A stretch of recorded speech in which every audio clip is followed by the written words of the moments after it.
Hey everybody, welcome back. We are in section 2.7 today. We're going to talk about this thing called a derivative and then rates of change. And this is kind of the big sort of lead into really the most important idea that we'll study this semester, which is that of derivatives. So if you're not familiar with them, you'll get there quickly. If you are familiar with them, then obviously you know how important they are to what we do in this class. So if you remember back to the beginning of our notes and talking about chapter 2, one of the initial ideas that we discussed was trying to figure out how to find the slope of a tangent line and then how to find the velocity of an object at a specific point in time. And the skills that we used, well, it was just kind of this improved approximation technique is what we were doing. We tried to make our guesses or our estimations a little bit better, a little bit better, a little bit better, but it was never this sort of direct approach. So what we're going to do today is we're going to start to get into that direct approach idea of how do we precisely figure this out without having to go through all the work required of creating tables or looking at graphs that we had to do earlier. So we're going to begin today with a definition.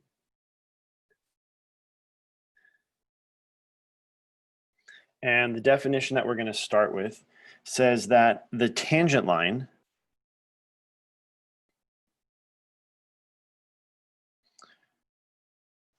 to a curve, and for our purposes, let's just call the curve y equals f of x. We'll just keep it very generic. And so the tangent line to a curve at the point, again, we'll be very vague with this. So the point, we're just going to call it P, and we're going to claim that this point has coordinates A, so that's like our x value, and then if we plug that into the function, it'll give us our y value, so we can call it f of A for the other half of our point there. And we're going to say this is the line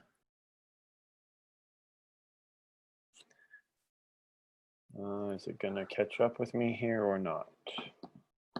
Nope. Really? Already? Okay, well, I'm glad I looked up. No, I don't want to end the meeting. What do I want to do? I want to stop sharing for a moment. And we want to try this again. Yeah, it's weird. I wonder if it has anything to do with having shared it ahead of time. Maybe I should try to not do that next time. Okay, anyway, so the tangent line to a curve at the point, well, this is the line through P with slope, and give myself a little space to write this. So the slope, we often call the slope by the letter M, and the slope will be defined this way. It's going to be the limit as x approaches A of f of x minus f of A, and this is all divided by x minus A. And this is all true provided the limit exists.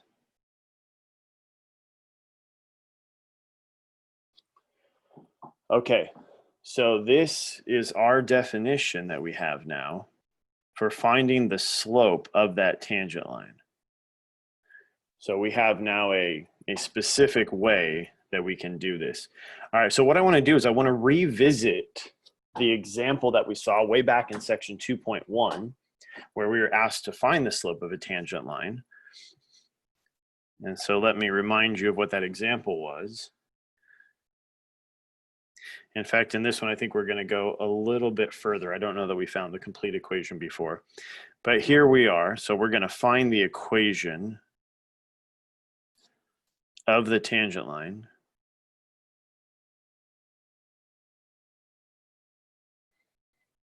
So find the equation of the tangent line to the curve, and our curve is y equals x squared, and this is at the point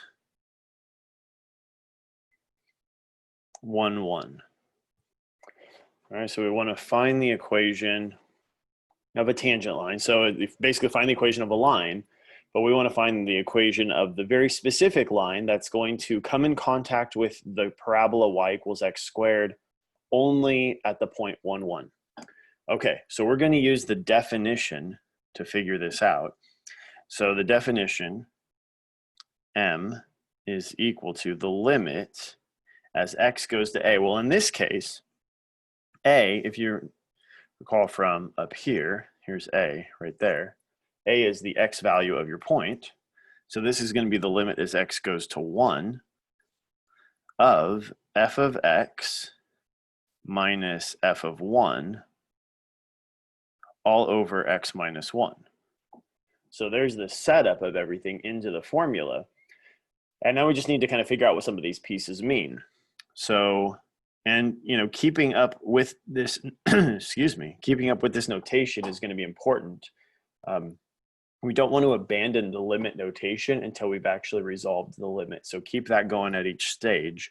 So it says f of x minus f of 1. Well, f of x in this problem is x squared. So that's our curve. So x squared minus f of 1. Well, that's just what do you get if you plug 1 into your curve? Well, 1 squared would be 1. So we get x squared minus 1 over x minus 1. And then if we resolve this limit, that will give us the slope of the tangent line. Now, if you try to plug 1 into this thing right now, you're going to get 0 over 0, which we know that's no good. That's one of those indeterminate forms. So we need to figure out another way to resolve this. But I'm sure you've already recognized that the numerator is a difference of 2 squares. So that would be x plus 1 times x minus 1 over x minus 1. And we can get rid of the common factor top and bottom. So we can cancel those out. And we're left with the limit as x goes to 1 of just x plus 1. And so now just plug 1 in. Well, if you plug 1 into that, 1 plus 1 gives us 2. All right, well, this doesn't answer the question, but this gives us the piece that was missing from what we wanted to do. This gives us the slope of our tangent line. So this right here, if you didn't make the connection, this is the slope of the tangent line. And in order to find the equation of this line, we need the slope, and we would need a point on this line. Well, that was given to us at the beginning of the problem. We were told specifically the point is 1, 1. So between that point and this slope, we have all the pieces.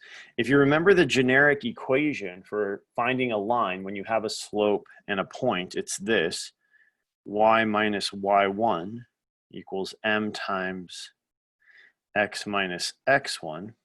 And in this scenario, just remember m is the slope. And then if you sort of pair up x1, y1, this represents the point that we were given. So x1, y1 is going to become 1, 1 from our point. M is going to become 2 from our slope. And we're going to get y minus 1 equals 2 times x minus 1. And it's perfectly fine to leave it in this form. You can just put a box around this if you like.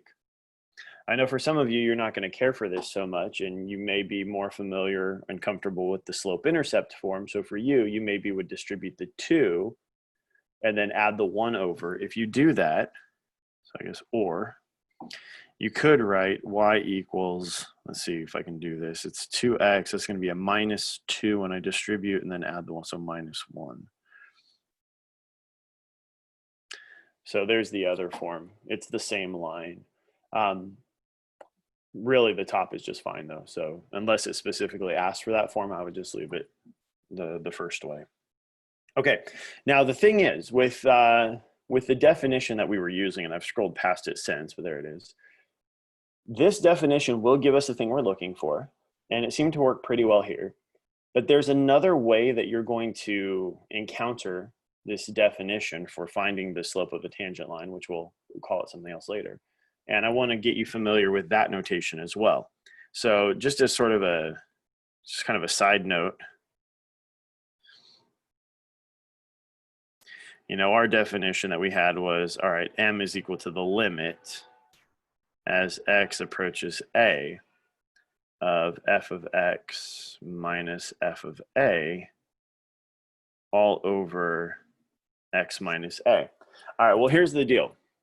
If you remember back to how we did this at the beginning of the chapter, the idea was to shrink the distance between the point where we wanted to find the slope and a neighboring point that we were using to help make the estimate, right? So at first we kind of had the problem, we had the 2 points that were kind of far apart, and then we got closer and closer and closer.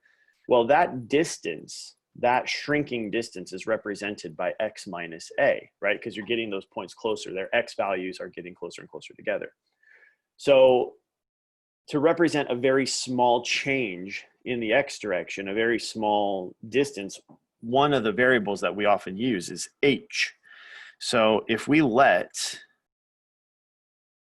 x minus a equal h, and then if you think about it here, if x minus a is equal to h, well, then that means that x is equal to a plus h, right? If I just add the a over. And now just let me make a couple of substitutions here. So I could take this x equals a plus h and replace the x right here and call it a plus h. And I could also take this x minus a down here and replace that with h. And so if I do this, I can change the definition a little bit. And this is going to be now the slope, m, is going to be equal to the limit as h goes to, all right, well, what's h approaching in this case then? So h is going to be my variable. Let me write the rest of the piece here. It's going to be f of a plus h minus f of a over h.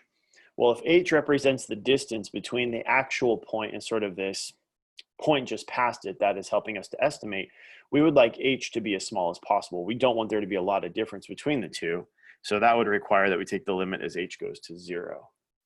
Okay, so this will be just an alternate definition for finding the slope at a point.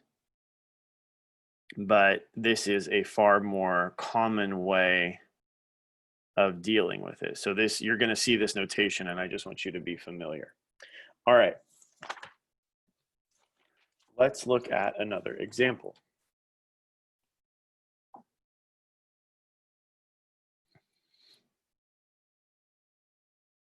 All right, in this example, we are going to, again, find the equation of the tangent line.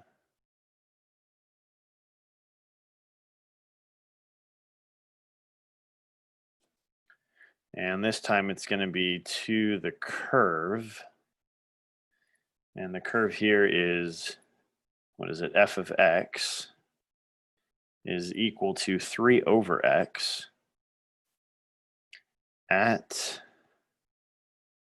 the point, and the point is 3, 1.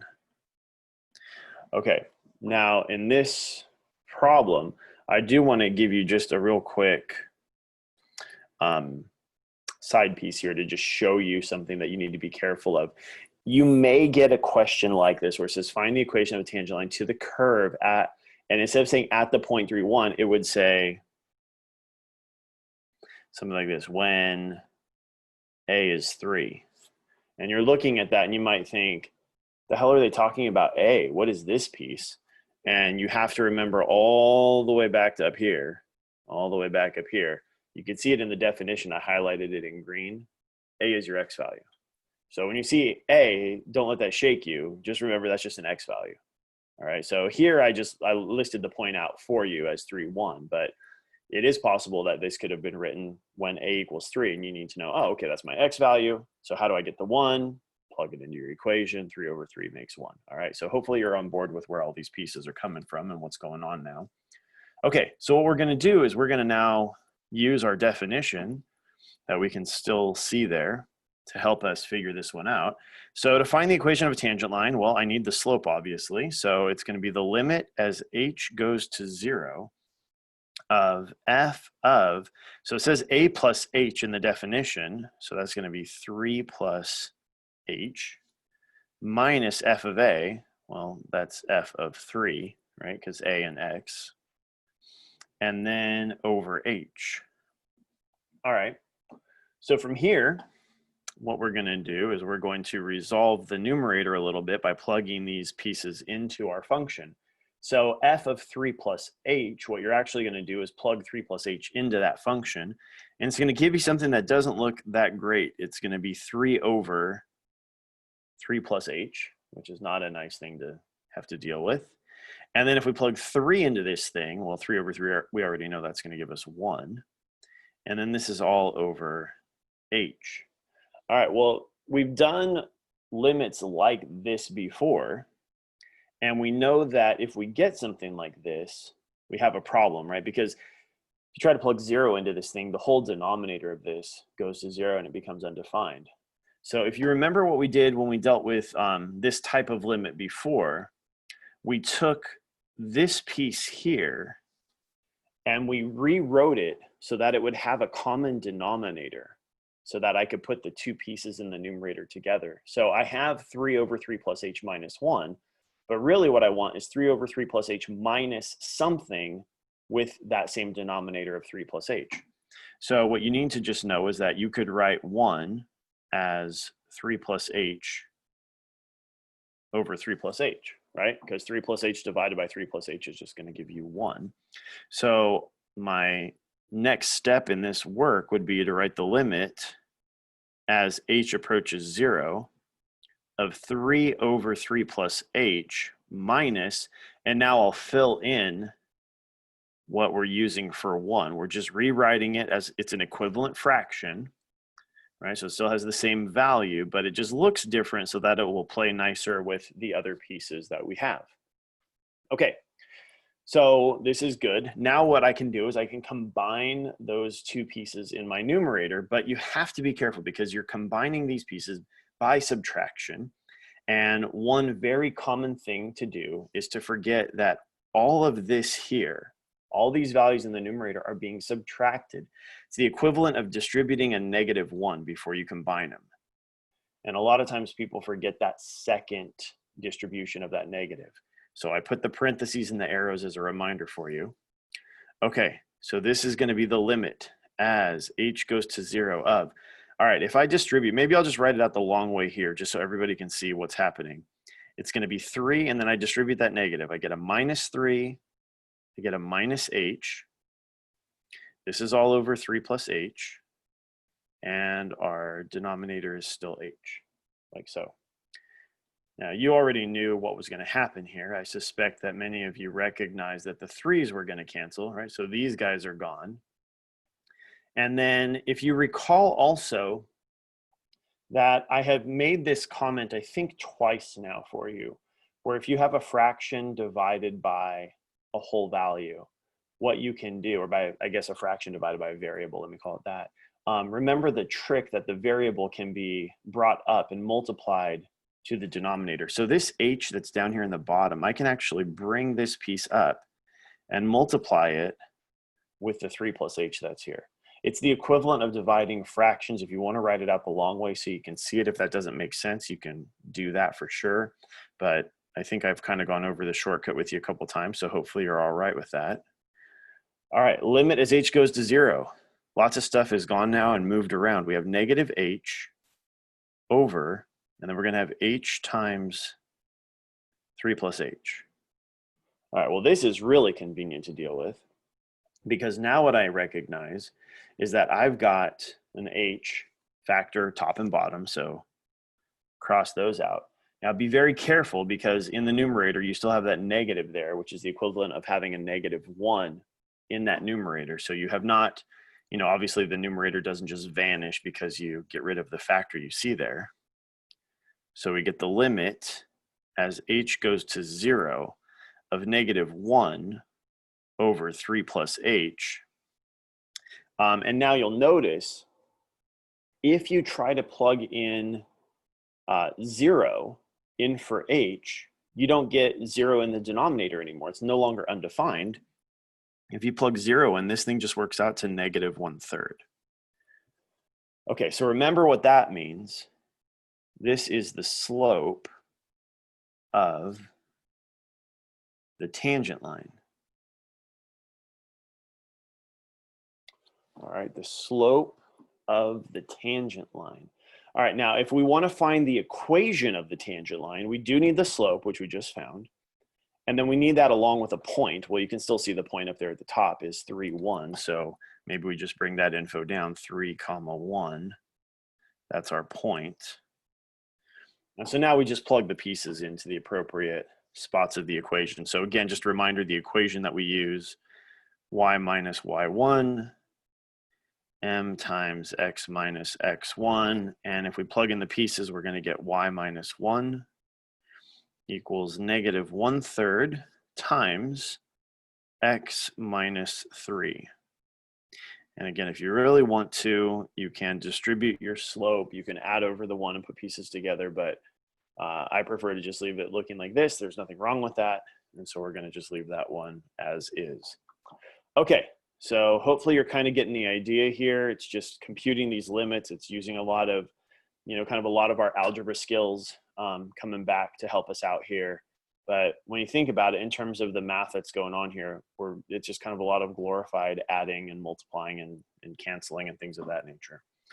All right, let's also kind of see how this is related to another idea we discussed. So I keep referencing back to the beginning of the chapter. One of the things that we had looked at was velocity.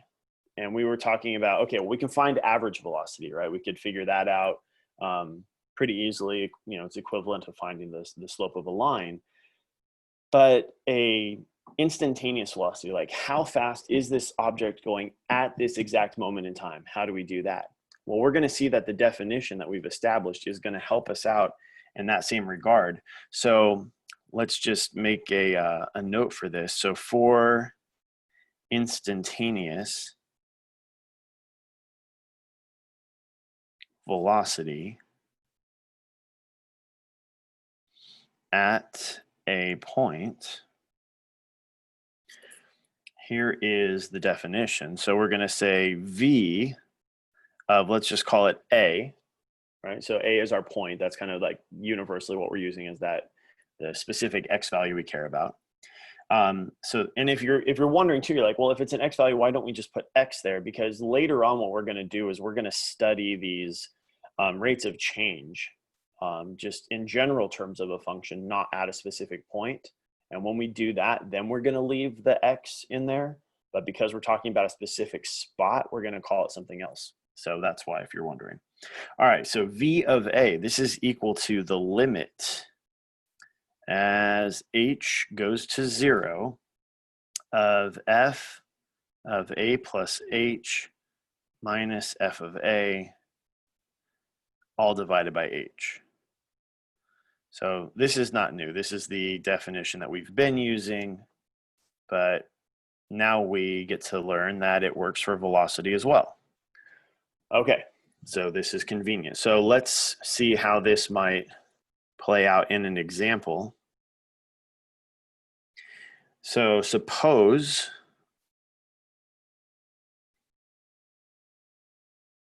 a ball is dropped from a building.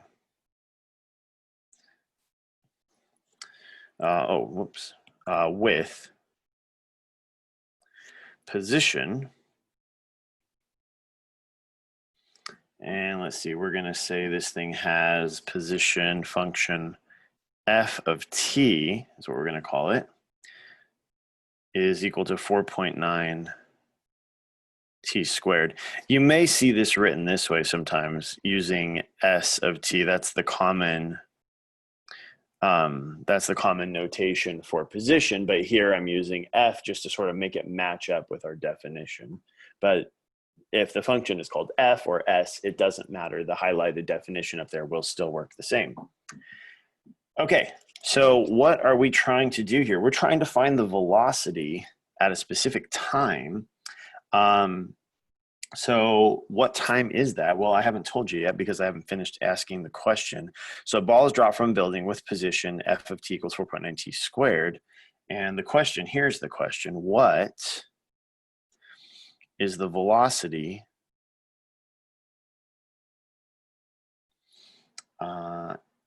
at 5 seconds. All right, so you drop this ball off a building and it's falling through the air, and after 5 seconds, the moment it's been gone 5 seconds, how fast is it going right then? Right, because it's not going to be as fast as when you just dropped it, right? It's picking up speed as it goes. So what's the velocity going to look like? All right, so now we can do this thing. So we're finding the velocity v, so we'll call it v. And then notice our input variable in this problem was t for time. So it's going to be v of t, because at 5 seconds, you know, this is the equivalent of saying t equals 5. Okay.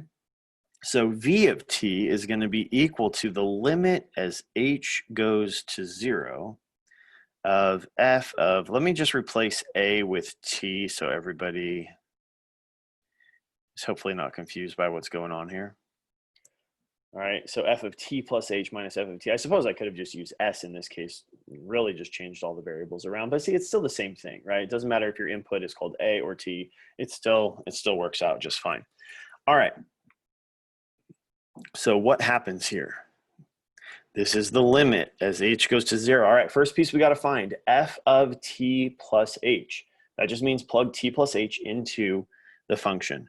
All right, so look carefully here. This is going to be 4.9 times t plus h squared. So just like that, careful with your parentheses. Minus, okay, now it says minus f of t. Well, that's just the function. So just minus 4.9 t squared. And this is all divided by h. And of course, as you might suspect, if we try to plug h into this just right out of the gate, it's no good. So you know that's not going to work on these types. So we're going to have to figure this thing out using some algebraic skills. Okay, PEMDAS here is going to be really important. If you try to distribute that 4.9 first, you're toast. That's very bad things will happen to you. What you really want to do is remember to take care of that squared first. Now, if you tried to distribute the squared, equivalently bad things will happen to you as if you tried to multiply the 4.9. T plus h quantity squared is t plus h times t plus h. We've got to FOIL that out. So this is going to be the limit as h approaches 0. We've got 4.9. If we FOIL out t plus h squared, that's going to be t squared plus, we're going to have 2th plus h squared minus 4.9 t squared over h. Okay. So here's a little insight into what needs to happen here in the next step or two.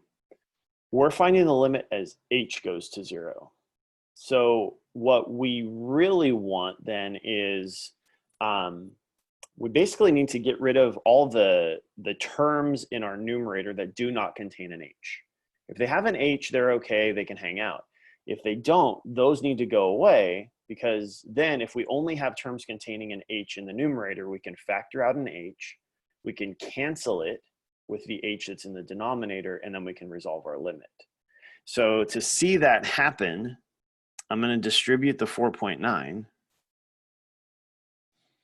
And this is going to give us the limit as h approaches 0.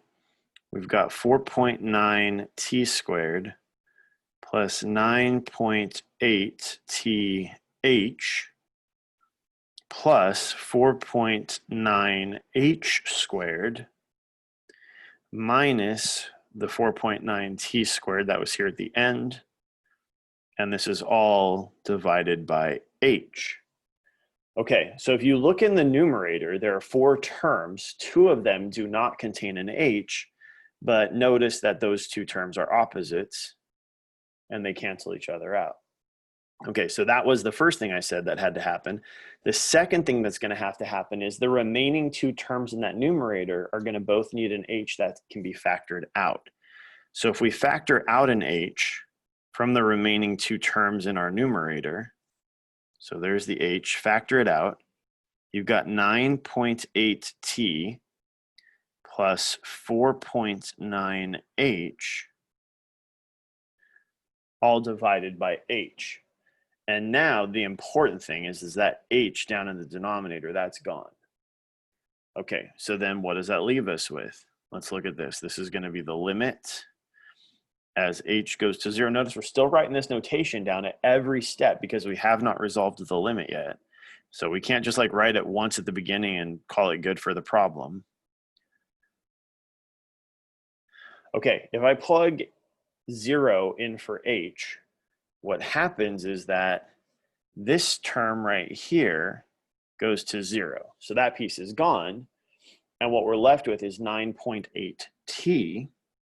Okay, so this is going to be, let's see, this is going to be equal to 9.8t. And now it's like, well, wait a minute. I was trying to find the slope, or excuse me, not the slope, but the velocity. It's essentially the same thing. I was trying to find the velocity at 5 seconds. What do? This doesn't look like, this is 9.8t. Well, just take your t value and plug it in. So it's going to be 9.8 times 5. So we could say at 5 seconds,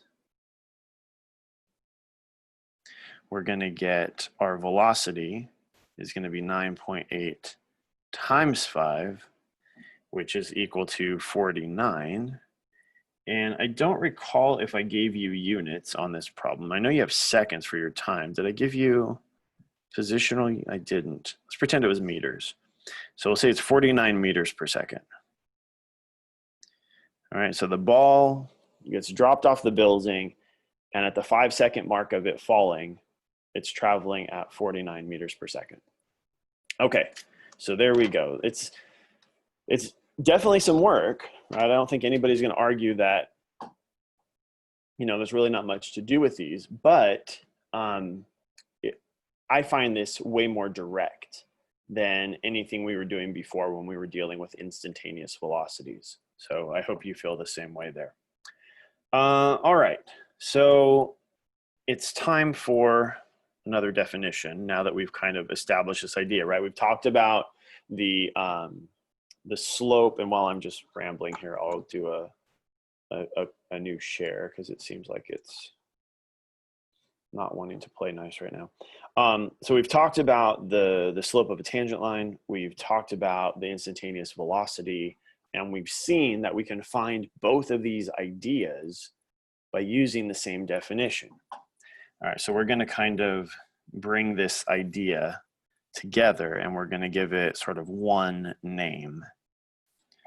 So we're going to say the derivative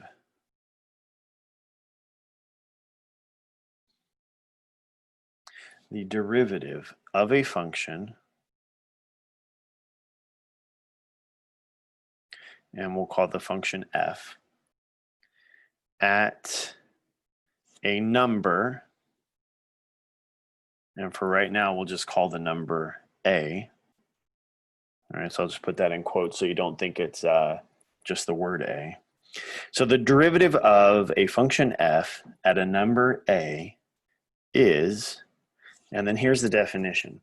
All right, we're going to call it this. If it's the derivative of a function f, then we're going to write f, and we're going to put this little notation here. What this is called is prime notation. So when you see this, you're going to read this as f prime, P-R-I-M-E, f prime of a. Now, what is f prime of a equal to? It's equal to the limit as h approaches 0 of f of a plus h minus f of a all divided by h. So it's that notation that we've already seen. It's that definition that we've been using. So now, basically what's happening here is the slope of a tangent line, the instantaneous velocity of an object. Both of these ideas are essentially equivalent to what we call a derivative. And what a derivative is this tool that we have that measures an instantaneous rate of change. All right, so I want you to remember it that way. The derivative is an instantaneous rate of change. Whether we're talking about an instantaneous change in slope on a curve, whether we're talking about the instantaneous velocity of an object, if something happens like in a moment, like how is it changing right now? That's what a derivative is going to measure for us. So it's going to measure these rates of change, these instantaneous rates of change. So this is a very powerful tool that we're going to have. And really, 80% of our course, 90% of our course in this first semester of calculus is going to revolve around this idea of the derivative and all these different ways of computing derivatives and what are some useful tools for like what can we do with it? Like, what is it going to help us find, and all these great things. So this is kind of a big deal here. All right, now there is another notation to this, and we've already seen it, but I do want to just include it here while we're talking about it. So we could also write out the definition of a derivative by saying it's f prime of a, and this is equal to the limit as x approaches a of f of x minus f of a over x minus a. So we've kind of come full circle here, right? Because that bottom equation there, that's the one we started with, and then we moved into the top one, and now we're sort of back again. All right, so this whole thing, I mean, really, all of this is just so relevant. Like I would really make this sort of stand out in your notes, because this stuff is just that important. Okay, now let's do a problem now that we know what this is. All right, so the derivative of a function at a point. All right, so example time. So for example, here we go. We're going to find the derivative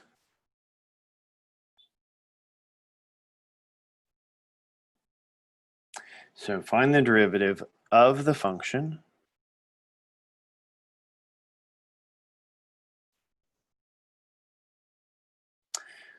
find the derivative of the function what? The function f of x, which is equal to x squared minus 8x plus 9 when,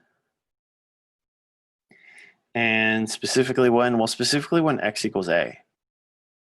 So we're not given a numerical value for x, we're just given a variable value for it. So what this is going to do by the time we're done is we're not going to have a numerical solution, but we're going to have sort of a formula that's going to describe the derivatives of this function for any value of x.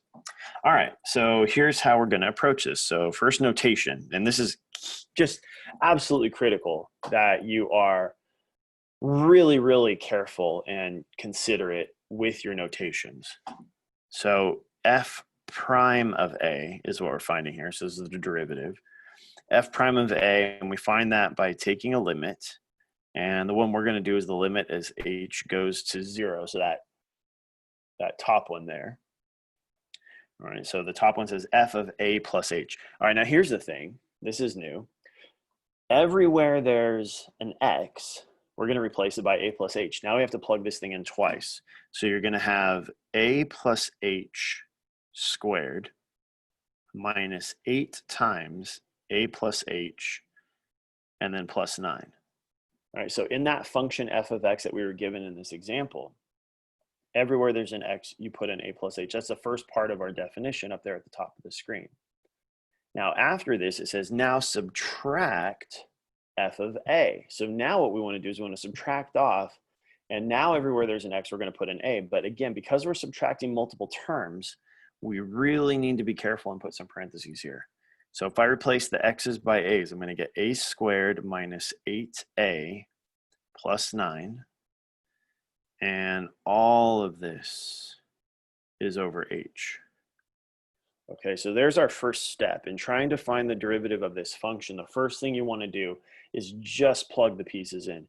If you try to do too many steps at once thinking that you're saving time or space on your paper or whatever, most of the time it's not worth it, because if you try to do too much at once, you're going to make mistakes, and then you're going to get frustrated and you get wrong answers. So first step, plug everything in. Now, just like we had in the last example, what I need to do is I need to clean up this numerator And I need to make sure that every single term in the numerator contains an h.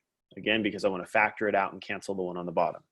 All right, so we've got quite a bit to do. In fact, I'm going to move this just over a bit so we have a little bit of room to work. So the limit as h goes to 0. All right, so the first a plus h squared, that's going to get expanded out. We're going to FOIL that. It's going to be a squared plus 2ah plus h squared. Then I'm going to distribute the negative 8 here and here. So that's going to give me a negative 8a minus 8h. And then I've got the plus 9. All right, so that kind of deals with the first half. And now this minus sign. So now I've got to distribute the negative all the way through. And it's going to be minus a squared plus 8a and then minus 9. And divide all of this by h. All right, now this is a mess. There's a ton of stuff going on here, but ideally every single term in your numerator that does not contain an h should cancel at this stage. So the a squared cancels with the negative a squared. The negative 8a right here cancels with the 8a. The 9 cancels with the negative 9. And you'll notice all the pieces left over all contain an h. So that's what should happen every time for you. Now really, don't just start crossing pieces out because they kind of look similar because you're expecting them to cancel. Really make sure, because you could have a sign error there. And if they're not canceling, for example, if like I had 2 positive a squareds up there, all right, then I know I just forgot to distribute, and that should be an easy fix, but that may save me some mistakes later on. All right. So all the remaining pieces, well, of all those 3 pieces in that numerator that are still there, let me factor out an h. I'm going to have a 2a plus h minus 8. And this is all divided by h. And this is exactly how we wanted it to work out. We wanted these h's to cancel. And then what happens is we can now take the limit. So we've got the limit as h goes to 0 of 2a plus h minus 8. So if you plug in 0 for h, this middle term, that goes to 0. So that thing's gone. So what are we left with here? We're left with 2a minus 8. And so what this represents, this is the derivative of the function x squared minus 8x plus 9 when x is equal to a. Now, if I wanted to change it and I said, all right, instead of x equals a, I want to know like the slope of the tangent to this curve when x is 2. So all you got to do there is plug in 2 for a. And then if like there was another part of the problem that said, now find the slope when for the tangent when x equals -3, I'll plug in -3. So having it as a formula is pretty convenient because now you can find the slope of every single tangent line on this curve. You just need to know the x value and you plug it into our formula that we have now. Okay. All right, so kind of a lot of stuff. Big introductory day today with our derivatives. I only have one final, just very closing remark to make. And you'll kind of see this a little bit, and maybe you already know it, but just in case you don't, even if one of you doesn't know this, it's worth it. As you kind of work through some of the concepts from this section, you are going to be dealing with these particle motion problems where they're talking about, positions and velocities and things of that nature. And that's just kind of going to be a recurring theme. We're going to see these things come up from time to time. So I want to just give you a little info on this particle motion. And again, we'll revisit this later, but just for the purposes of maybe being able to work through some problems that you may encounter at this stage of the game, I'll give you the following. So a particle is said to be moving to the right, or if a particle is said to be moving to the right, what that means is that its position is increasing. And if a particle is stopped, well, that means that its position is constant.